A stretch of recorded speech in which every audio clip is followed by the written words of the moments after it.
വിവാദങ്ങൾക്കൊടുവിൽ വനം ഉദ്യോഗസ്ഥർക്ക് അമിത അധികാരം നൽകുന്ന വനം സംരക്ഷണ നിയമ ഭേദഗതി ഉപേക്ഷിച്ചു സർക്കാർ. ഇന്നലെ ചേർന്ന മന്ത്രിസഭാ യോഗത്തിൽ മുഖ്യമന്ത്രി പിണറായി വിജയൻ തന്നെയാണ് വനം നിയമ ഭേദഗതി പിൻവലിക്കുന്ന കാര്യം അറിയിച്ചത്.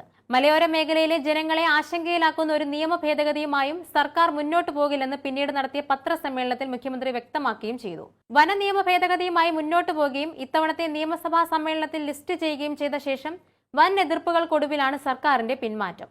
മലയോര മേഖലകളിലെ ജനങ്ങളെ ദോഷകരമായി ബാധിക്കുന്ന വനം നിയമ ഭേദഗതി അടക്കമുള്ളവർക്കെതിരെ പ്രതിപക്ഷ നേതാവ് വി ഡി സതീശന്റെ നേതൃത്വത്തിൽ മലയോര ജാഥ പ്രഖ്യാപിച്ചതിന് നിയമ ഭേദഗതിയുടെ പേരിൽ PV അൻവർ നിയമസഭാ അംഗത്വം രാജിവെച്ചു. സർക്കാരിനെ പ്രതിരോധത്തിലാക്കിയതിന് പിന്നാലെയാണ് പുതിയ തീരുമാനം. തദ്ദേശ നിയമസഭാ തിരഞ്ഞെടുപ്പുകൾ വരുന്നതും വനഭേദഗതി ബിൽ ഉപേക്ഷിക്കാൻ സർക്കാരിനെ പ്രേരിപ്പിച്ചു.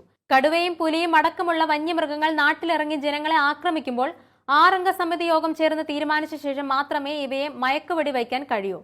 കയ്യുള്ളു എന്ന കേന്ദ്ര നിയമത്തിലാണ് ആദ്യം ഭേദഗതി കൊണ്ടുവരേണ്ടതെന്നാണ് മുഖ്യമന്ത്രി പിണറായി വിജയൻ വന്യമൃഗ ആക്രമണത്തെ ശാശ്വതമായി എങ്ങനെ ചെറുക്കാനാകുമെന്ന് സർക്കാർ ആലോചിക്കുന്നത്. വന്യജീവി ആക്രമണം നേരിടാനുള്ള പ്രധാന തടസ്സം 1972 കേന്ദ്ര നിയമമാണ്. കേന്ദ്ര വന്യജീവി സംരക്ഷണ നിയമത്തിലെ വകുപ്പ് 11(1)(a)യും അതുപ്രകാരം വന്യജീവികളെ നേരിടുന്നതിന് കേന്ദ്രം ഏർപ്പെടുത്തിയ കർശന നിയമങ്ങളുമാണ്.